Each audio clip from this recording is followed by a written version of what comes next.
Hello and welcome to today's episode of the Jacksonville Jaguars Insider Podcast. My name is John Shipley. I am your host and beat reporter, and I've been your beat reporter covering the Jacksonville Jaguars every single day since August 2019, and we are continuing to march through yet another offseason together. As always, Jaguars on that side delivers you the most comprehensive Jaguars coverage, analysis, and news that you will find anywhere, whether it be locally or even nationally. Jaguars on that side delivers you, the fans, double-digit pieces of content every single day, ranging from audio and video content to written content. And we are boots on the ground every single day that the Miller Electric Center facility and Everbank Stadium have the doors open. Whether it's at Jaguars practices, in the locker room, at training camp, in the offseason, and most importantly, on game day. We are always there to give you an inside look at your favorite team. So don't forget that you can find us on social media, such as Facebook and Twitter, at JaguarsOnSI. You can also find us at www.si.com/NFL/Jaguars. And most importantly, never forget, all of our content is always 100% free for you, the faithful fans of Duval.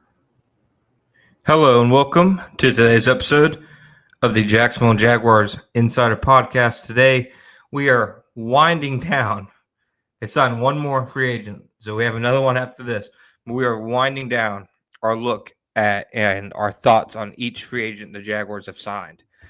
They have now signed 10 free agents after the addition of Fred Johnson, who we will talk about tomorrow. But now we are talking about offensive tackle Chuma Edoga. This is a guy who is probably only interesting to me that he went to USC, where Tony Boselli went.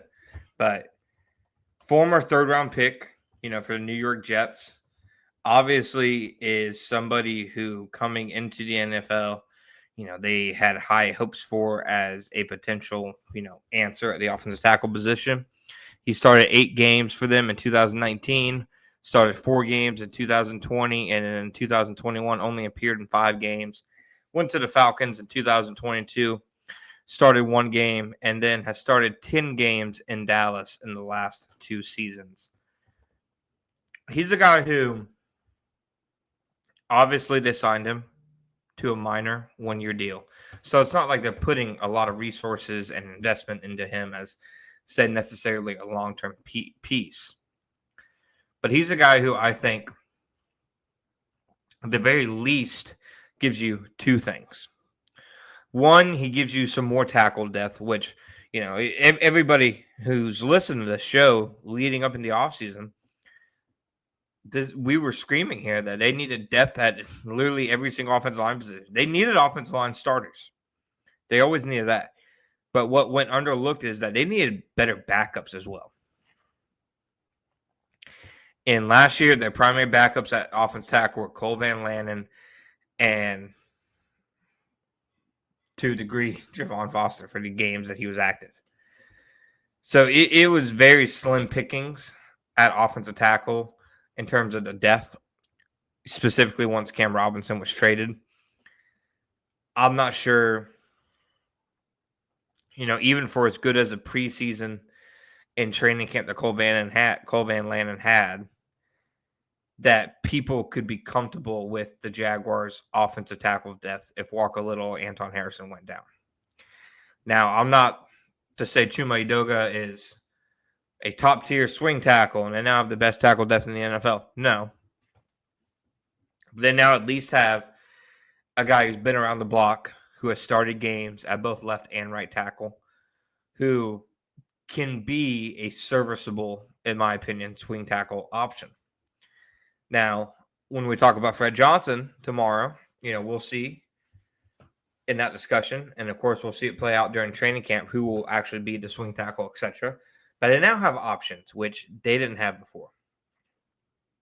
And they added 2 offensive tackles with starting experience who don't have to start.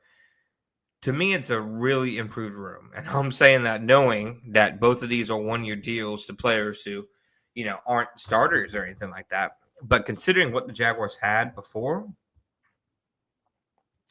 I think it's a real positive step in the right direction for the offensive line's overall stability and consistency as a unit.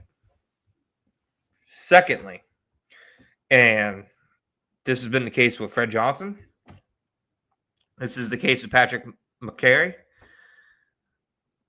probably biggest with him, but the Jaguars seem like they're putting a lot of stock into versatile offensive linemen. A lot of guys, they've now signed 3 guys who have played both guard and tackle in the NFL. Robert Hansey has only really played center and some snaps at left guard in the NFL, but he played tackle in college. They're adding a lot of guys who can move interchangeably, up and down the offensive line. Where if they face injuries,